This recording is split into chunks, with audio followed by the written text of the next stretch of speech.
오늘 본문을 1절을 보겠습니다. 1절 시작. 헤롯 왕 때에 예수께서 유대 베들레헴에서 나심에, 거기까지. 헤롯 대왕이 왕으로 있었을 때 예수님이 태어나셨습니다. 동방에서 별을 연구하던 박사들이 별을 연구하다가 특별한 별을 발견을 하게 된 거죠. 별을 보았습니다. 그래서 이건 유대 땅에 메시아가 나신다는 예언의 말씀이 이루어진 것이다 라는 것을 이 동방의 박사들은 지식으로 알고 있었어요. 예언을 통해서 알고 있었어요. 그래서 이 놀라운 사건 앞에 가만히 있을 수가 없어서 그분을 직접 가서 뵙고 예물을 드리고 경배하려고 길을 나섭니다. 그래서 이 사람들이 오랜 시간을 거쳐서 그 별에 나타난 곳이 유대 땅이고 그 별에 나타남이 유대인의 왕이 태어났다는 것이기 때문에 뭐 볼 것 없이 유대 땅으로 간 겁니다. 왔어요. 이 사람들이 어딘지도 모르고 그냥 별 따라서 오다 보니까 여기로 온 게 아니라 유대인의 왕을 찾아서 유대를 온 거예요. 자, 와서 어디로 가야 돼요? 궁으로 가야죠. 왕이 나셨으니까. 이 사람들 생각에는. 그런데 꼭 궁이 아닐 수도 있어요. 메시아는 꼭 왕궁에서 태어난다는 법이 없기 때문에. 그래서 이 사람들이 사람들에게 물어봅니다. 유대인의 왕이 나셨다는데 혹시 어디 계신지 아시면 좀 얘기 좀 해줄래요? 해서 만나는 사람들에게 물어봤지 않았겠어요? 사람들이 그 중에 어떤 이들은 유대인의 왕이라면 그리스도를 말하는 건데, 여러분 유대인의 왕 다윗의 후손, 이건 다 메시아를 말하는 그 당시의 말이에요. 유대인의 왕으로 나셨다고? 어떤 이들은 놀랐을 거고 어떤 이들은 아닐 거야. 왜 아닐 거라고 했을까요? 헤롯 왕이 이 사실을 안다면 큰일 나거든요. 그래서 사람들이 소동이 일어났다 그렇게 되어 있습니다. 본문 3절에 보시면 헤롯 왕과 온 예루살렘이 듣고 소동한지라. 먼저 예루살렘 사람들이 이야기를 들었을 거예요. 그리고 소문이 퍼지기 시작했고 이 사람들은 누군지 다 어디 있는지 모른다고 하니까 그럼 일단 궁에 가서 알아보자. 궁에 가면 왕이 알 수도 있고 왕은 권력이 있으니까 사람들에게 알아보라고 할 수도 있고 또 궁에는 많은 학자들이 있으니까 우리보다 더 잘하는 사람이 있을 테니까 쉽게 찾을 거라고 생각해서 일단 궁으로 간 거예요. 이 사람들이 생각할 때 헤롯이라고 하는 이 왕이 좋은 왕인지 나쁜 왕인지 전혀 몰라요. 일단은 가서 물어보려고 왔습니다. 2절에 보니까 유대인의 왕으로 나신 분이 어디 계십니까? 우리는 동방에서 그의 별을 보고 그에게 경배하러 온 사람들입니다. 이렇게 말합니다. 왕도 놀랍니다. 사람들도 놀랍니다. 왜 놀랐는지 뒤에서 말씀드릴게요. 왕이 제사장들을 부릅니다. 서기관들을 부릅니다. 예상했던 대로 전문가들을 불러서 예언의 그리스도가 어디서 나신다고 되어 있는지 좀 알아보십시오. 그랬더니 그들은 잘 알죠. 전문가니까. 성경에 뭐라고 되어 있습니까? 네. 5절에 이르되 유대 베들레헴입니다. 이는 선지자로 기록된 바 유대 땅 베들레헴아 너는 유대 고을 중에서 가장 작지 아니하도다. 내게서 한 다스리는 자가 나와서 내 백성 이스라엘의 목자가 되리라고 예언되어 있습니다. 이 대답을 합니다. 아, 베들레헴이구나. 그러면 이 궁이 있는 예루살렘에서 베들레헴은 멀지 않은 곳이에요. 가까운 곳이에요. 아하, 그래 알았다. 그래서 헤롯 왕은 박사들을 가만히 부릅니다. 조용히 불러요. 다른 사람들 모르게 잠깐만 좀 봅시다. 좀 가서 찾아보세요. 당신들이 생각하는 그 유대인의 왕이 태어났다고 하는데 사실 우리는 다 모르고 있거든요. 찾으면 우리도 경배를 해야 되니까 좀 알아봐 주세요. 그래서 대접을 융성하게 해준 다음에 이 이제 박사들이 이제 길을 떠납니다. 나오면서도 아마 생각했겠죠. 아, 왕도 이렇게 경배한다고 하니까 일이 순조롭게 풀릴 것 같구나. 그런데 좀 누가 좀 도와주면 좋겠는데 이 동네는 우리가 잘 모르는데 그래도 뭐 어떻게 찾을 수 있겠지. 그런 길을 나섰는데 조금 그 길을 가다 보니까 동방에서 보던 그 별이 갑자기 나타난 거예요. 아싸, 그때 그 별이다. 그래서 그 별이 이들을 인도하여 갑니다. 그래서 예수님이 계신, 아기 예수님이 계신 그 집 위에 별이 딱 멈춥니다. 성경에 보세요. 네. 9절 박사들이 왕의 말을 듣고 갈새 동방에서 보던 그 별이 문득 앞서 인도하여 가다가 아기 있는 곳 위에 머물러 서 있는지라. 그들이 별을 보고 매우 크게 기뻐하고 기뻐하더라. 그래서 그 집에 들어갑니다. 마구간이 아니에요. 그 집에 들어갑니다. 들어갔더니 거기 누가 있어요? 아기와 그의 어머니 마리아가 함께 있는 것을 보고 엎드려 경배를 합니다. 누구한테 경배해요? 마리아에게 경배하나요? 아닙니다. 카톨릭에서는 마리아한테 경배하라고 하는데 아닙니다. 마리아한테는 관심이 없어요. 아기께 경배합니다. 그리고 예물을 아기께 드리는데 황금과 유향과 몰약을 예물로 드렸습니다. 이래서 사람들은 예물이 세 가지니까 박사들도 세 명일 거라고 생각을 하는데 그건 몰라요. 네. 어떤 학자는 12명이라고 말하는 사람도 있습니다. 딸랑 3명이 왔을 거라고 생각하지 않는 거예요. 또는 3명이 아닐 수도 있다고 생각합니다. 더 적을 수 있다고 생각해요. 더 많을 수도 있고 몇 명인지는 몰라요. 그렇기 때문에 딱 3명이라고 단정 짓는 것은 성경적이지 않으니까 꼭 고집할 필요는 없어요. 다만 드린 예물이 3가지였다는 거죠. 이건 나중에 또 살펴볼 겁니다. 예물로 드렸어요. 그리고 이 사람들은 이제 찾았으니까 헤롯한테 가서 얘기를 해야 되잖아요. 그런데 이 사람들이 잠을 잤는데 꿈에 하나님이 나타나서 헤롯에게로 돌아가지 말아라. 그리고 다른 길로 가라고 안내해 주셔서 하나님의 인도를 받아서 고국 땅으로 돌아갔다. 이게 이야기예요. 자, 여기서 우리가 중요하게 오늘 생각할 부분은 도대체 헤롯이 누구냐 이거죠. 헤롯. 이 헤롯 왕이라고 하는 사람은 오늘 본문에는 자세하게 나와 있지 않지만은 이 사람이 절대 좋은 사람이 아니라고 하는 것은 분명하게 증거가 나옵니다. 어떤 증거냐? 이 박사들이 돌아갔는데 며칠이 지났는데 소식이 없어요. 박사들이 못 찾았나? 그렇게만 생각했다가 나중에 헤롯이 알게 됩니다. 속았구나. 얘네들이 도망갔구나. 내가 무슨 짓을 하려고 하는지를 눈치챘구나. 자, 성경에 보십시오.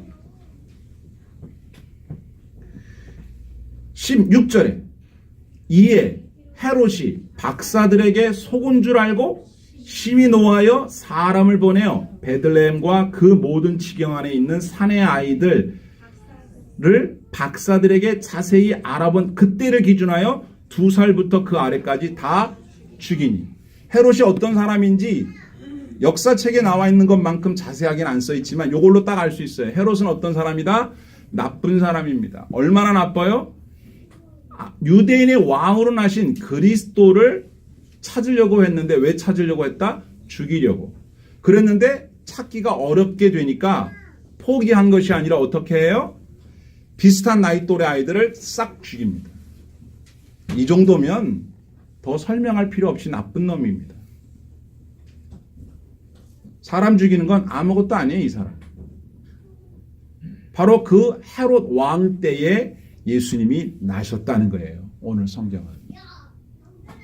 역사책을 여러분이 뭐 어렵지 않게 요즘은 인터넷이 있어서 찾아보시면 어렵지 않게 나오는 지식이라서 뭐 길게 설명드리지 않겠지만 이 사람이 왕이 된 것은요.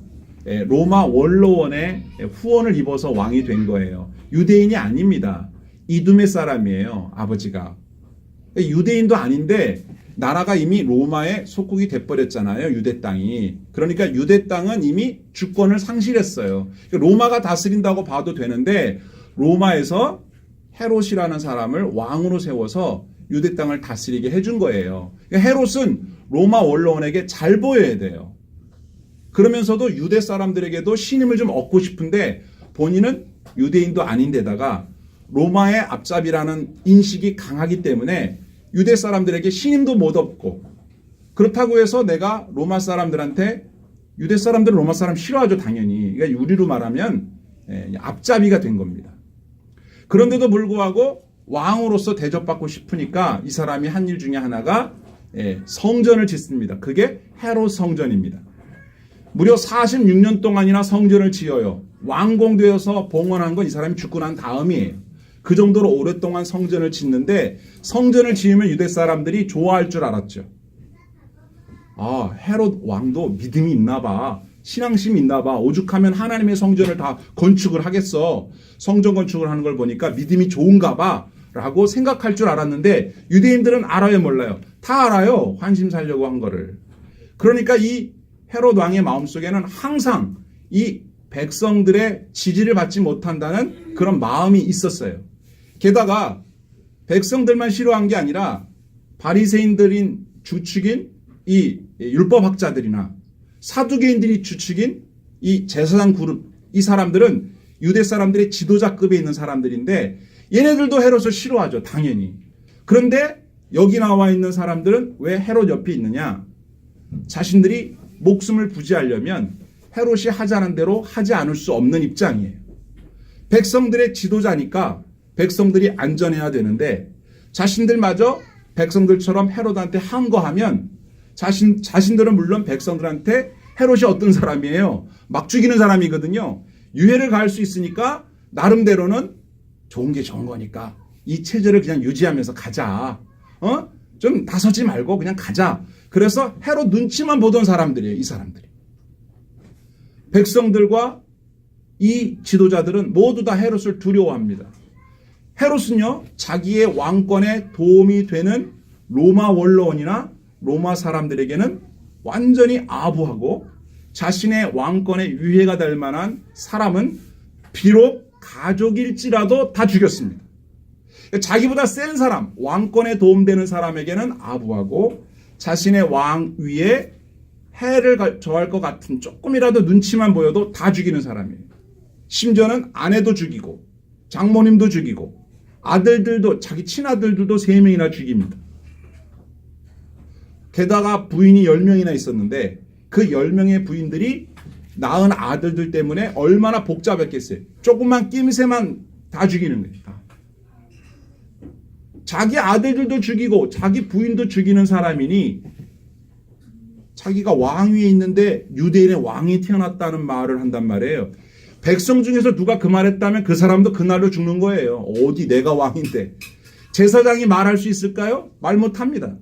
80세가 넘는 제사장 힐카누스 2세라는 사람을 이 사람이 헤롯이 또 죽였어요. 역사책에 나와요. 또 자기의 사위를 제사장으로 앉혔는데 아리스토블러스 3세라는 제사장도 자기 마음에 조금 안 들어서 또 죽입니다. 제사장 죽이는 건 아무것도 아니에요. 그러니까 백성들은 신앙심이 있다고 보지를 않죠. 더군다나 제사장 그룹 사두개, 율법학자 그룹 바리새인, 얘네들은 또 맨날 싸우던 서로 경쟁 관계에 있었거든요. 그러니까 오늘도 그러잖아요. 그리스도가 어디서 나느냐고 물어볼 때 한쪽만 부르지 않죠. 양쪽 다 불러요. 그래서 한쪽이 또 아부할 수도 있고 거짓말할 수 있으니까 경쟁 관계에 있는 두 그룹을 다 불러가지고 물어보는 거예요. 그 성경에 여기 보시면 4절에 왕이 모든 대제사장과, 원래 제사장은 한 명만 있거든요. 대제사장은. 근데 전직, 현직 뭐 여러 명 다 부르는 거예요. 게다가 백성의 서기관들을 모아 그리스도가 어디서 나겠느냐 물어봤다. 이렇게 되어 있습니다. 이 사람들은 대답을 어떻게 해야 될지 되게 고민에 빠졌을 거예요. 아니, 아무리 예언이 되어 있는 얘기지만 왕이 묻는다고 그걸 고지것대로 말할 수가 없잖아요. 죽어요. 뭐 장모고 아내고 아들이고 다 죽이는데 이 사람이 뭐 유대인의 왕이 났답니다. 이 사람들은 동방박사의 방문을 반가워하지 않습니다. 아, 뭐야, 저 사람들은 어디서 나타나가지고 왜 왕 얘기를 하고 그래. 그렇잖아도 우리가 지금 불안불안해 죽겠는데 왕 얘기를 한단 말이에요. 그런데 이 헤롯은 동방에서 온 이 박사들을 함부로 대하지를 않습니다. 왜냐? 일단 정보를 얻어내야 되니까. 더군다나 우리나라 사람이 아니라 자기들보다 강한 나라, 지금으로 그 당시에는 바벨론으로 보는데요. 바벨론이나 페르시아나 이 나라들에서 거기서 보냈는지 자기네들이 왔는지 그쪽 쪽에서 온 사람들인데 그 사람들을 괜히 해쳤다가 또 괜히 복잡해질 수 있으니까 손대지 않죠. 이 사람들쯤 되니까 유대인의 왕으로 나셨는데 어디 계시냐고 이렇게 당당하게 물을 수가 있었던 거예요. 이 동방박사들이 아니라면 누구도 예언에 기록되어 있는 유대인의 왕 그리스도가 나셨다는 말을 입에 올릴 수가 없는 분위기였고, 또 이 사람들쯤 되니까 모르잖아요, 사정을. 그러니까 용감하게 얘기를 한 거예요. 왕 어디 계십니까? 왕 앞에서.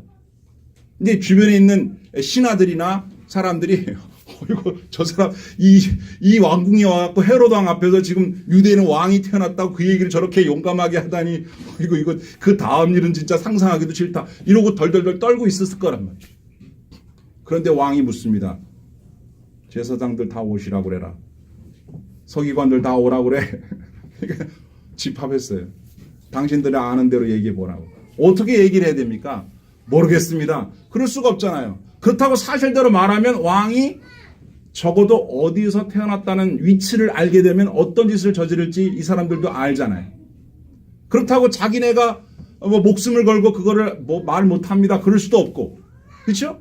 그렇다고 그걸 사실대로 말해주면은 명색이 그래도 종교 지도자들인데 이게 또 이게 살아남지 못할 텐데 이게 어떡하나, 이런 상황에 놓인 거예요. 그래서 1절에 시작하는 이 단어가 모르면 모르지만 알고 나면 읽을 때 가슴이 싱숭하는 거예요. 헤로드 왕 때에 예수께서 유대 베들레헴에서 나셨다. 아이쿠, 큰일 났다. 왜 하필이면 헤로드 왕 때 오시나? 다를 때 오시지. 이 헤롯이 무슨 일을 저지를지 무섭다, 무서워. 왜 예루살렘이 소동을 했을까요? 예루살렘 사람들 중에는 아닐 거야, 절대 아닐 거야, 지금 오시면 안 돼, 아닐 거야, 왜 하필이면 지금 오시나, 이렇게 생각하는 사람도 있었을 거고, 어떤 사람은 에이 말도 안 돼, 아닐 거야.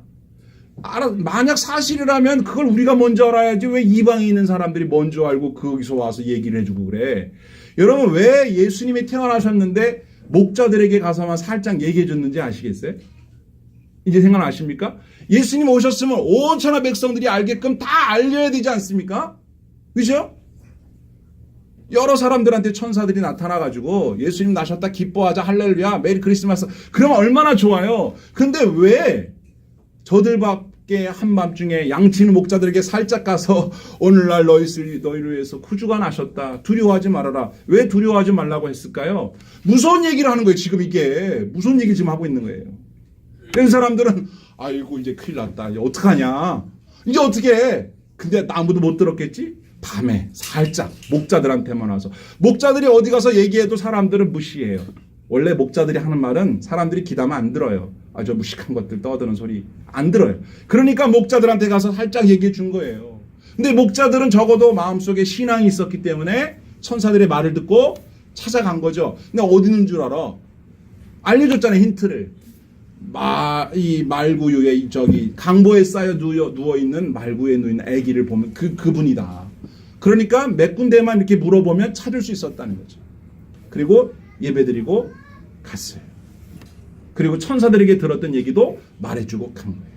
자, 오늘 우리는 그걸 알았어요. 크리스마스가, 첫 번째 크리스마스의 분위기가 어땠었구나, 요즘하고 달랐구나. 그때는 예수가 나셨다, 그리스도가 나셨다, 유대 왕이 나셨다, 이 말하기가 무서운 상황이었어요. 그렇기 때문에 사람들은 예수님이 나셨다는 소식을 빠르게 전파받지 못했어요.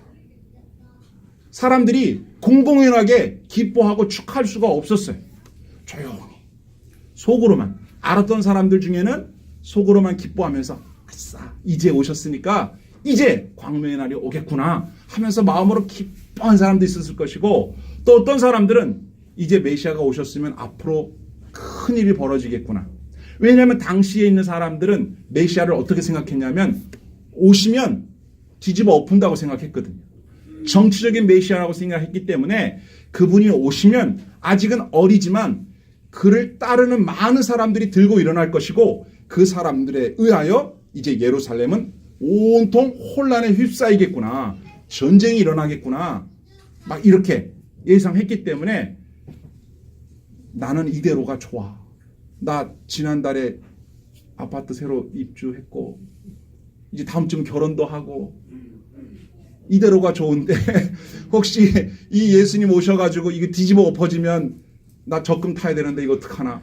이게 현실에 대하여 조금 이렇게 안정을 원하는 사람들에게는 왕이 나셨다는 소식이 사실은 썩 그렇게 반갑지가 않아요. 그런가 하면 이제 내일 모레면 나 이제 빚 독촉을 받아서 이제 거의 큰일 났어. 이제 파산이야. 이런 사람들한테는 아싸, 새 세상이 왔구나.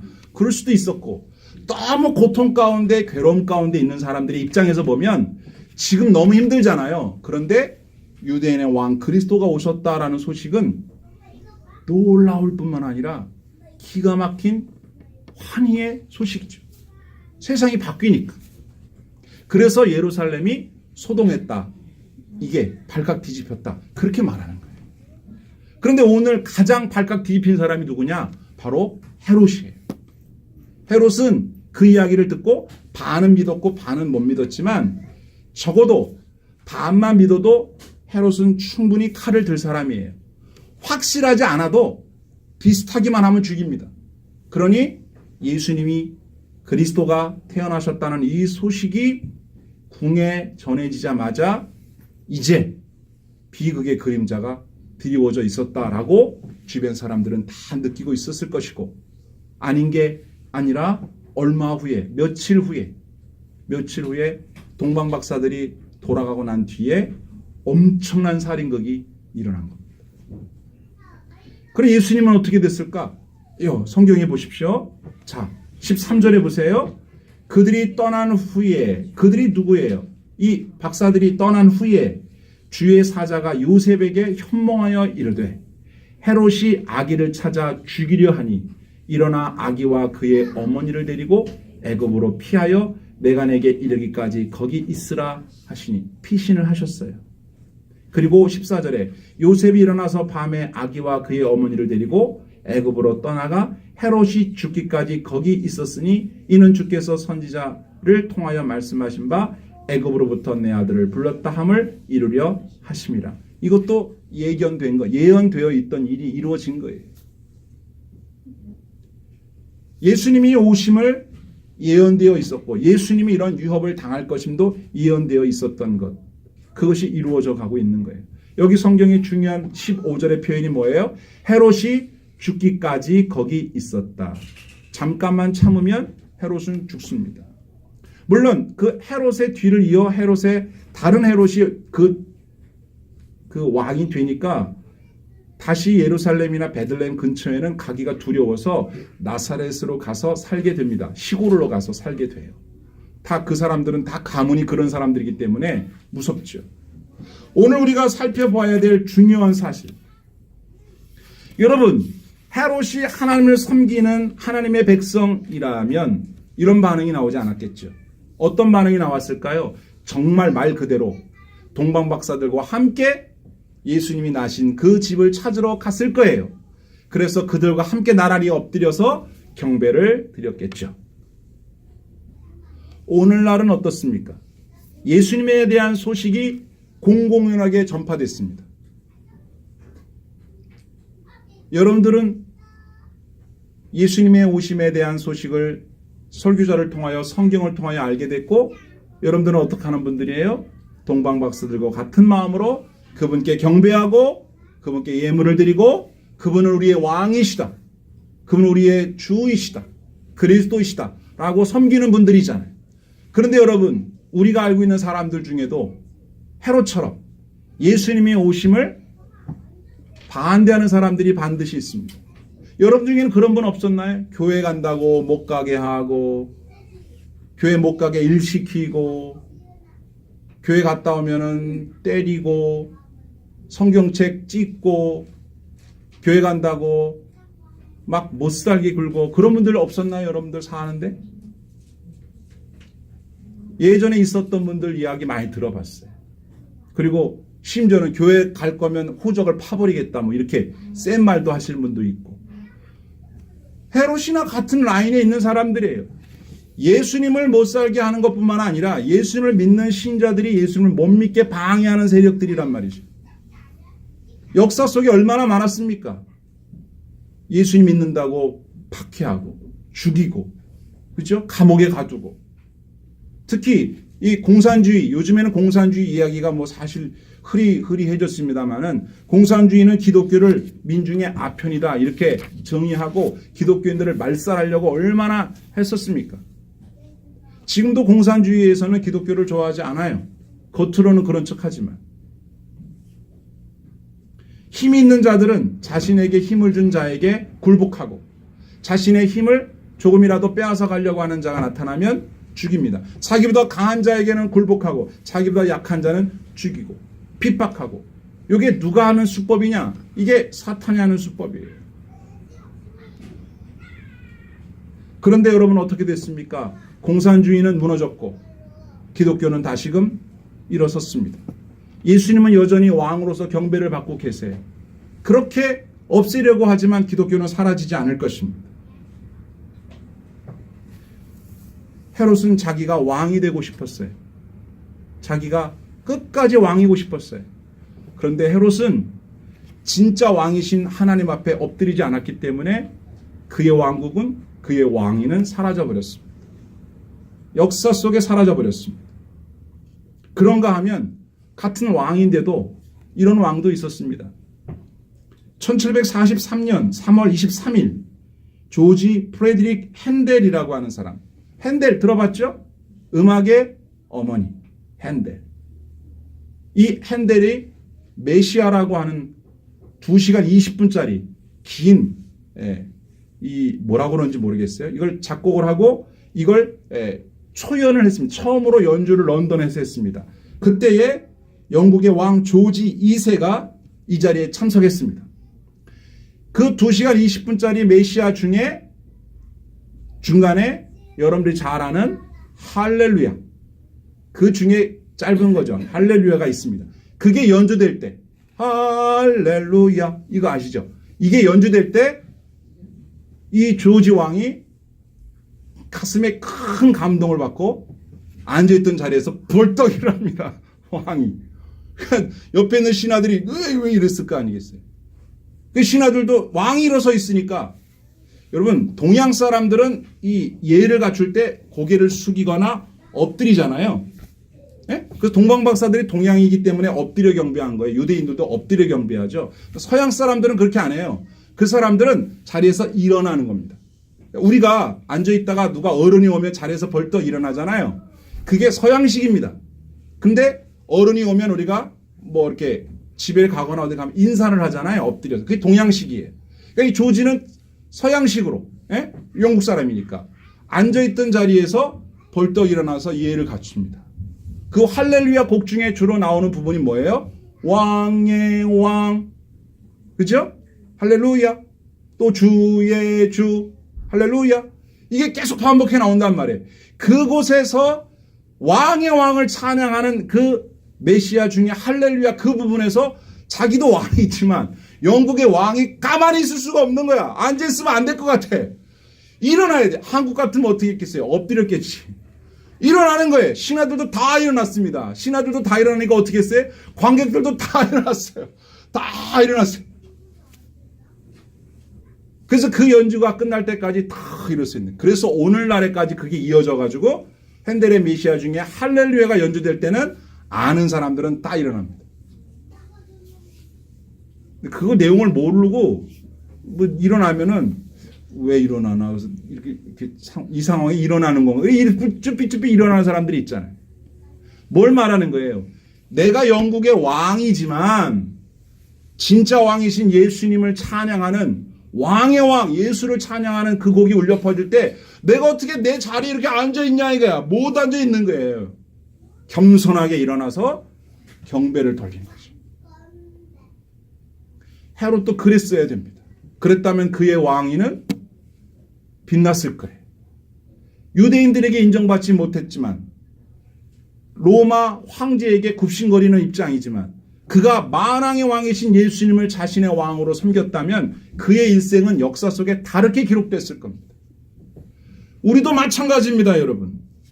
우리가 먼데 왕이신 하나님 앞에 교만한 마음을 품고 그분 앞에 엎드려 경배하지 않는단 말입니다. 오늘날에 얼마나 많은 사람들이 진정한 왕이신 예수님을 왕으로 인정하지 않고 자기 자신이 왕이 되겠다고 그렇게 버티고 있느냐 이 말이에요. 성탄절날 우리가 전하는 메시지는 무엇입니까? 예수는 왕이시다. 그는 유대인의 왕일 뿐만 아니라 온 땅의 왕이시고 모든 만민의 왕이시다. 우리의 왕이시다. 우리 주일학교 어린이들 찬송하잖아요. 예수님은 나의 왕, 예수님은 나의 왕. 기가 막힌 거예요. 헤롯도 함께 그 노래를 불렀어야 되는 거예요. 여러분, 우리 가운데에 예수님은 나의 왕이십니다 라고 노래하는 사람들이 우리 주변에 많이 있지만 아직도 그렇지 못한 사람들이 많아요. 간절히 기도하고 싶은 것은 그들도 우리처럼 예수님은 우리 왕이시라고 노래하고 그분 앞에 경배하고 그분께 예물을 드리는 크리스마스가 되기를 바라는 것입니다. 그래야만 합니다. 그렇게 하라고 우리에게 매년 성탄절이 오는 거예요. 첫째는 저와 여러분이 예수님이 왕이심을 믿고 그분께 경배하며 그분을 찬양해야 할 것이고, 둘째, 나와 함께하는 모든 이웃 친지들에게 예수님은 우리의 왕이시라고 말해줘야 됩니다. 성령께서 동방박사들을 인도하여 오신 것처럼 성령께서 여러분들의 가까운 지인들을 인도해 주시기를 기도합시다. 별을 보고 예수께로 찾아온 것처럼 여러분들이 별이 되어줄 수가 있습니다. 여러분이 별이 되어줄 수가 있어요. 많은 사람들을 옳은 대로 예수께로 인도하는 별이 될 수가 있습니다. 저와 여러분들이 별이 되어 주셔야 돼요. 그게 특별한 삶입니다. 여러분들을 보고 동방박사가 별을 보고 예수님 계신 곳으로 왔듯이 사람들이 여러분을 보고 예배당으로 나오고 예수께로 나온다면 여러분들은 별과 같은 인생을 살게 되는 거죠. 저와 여러분이 그렇게 되기를 간절히 소원합니다.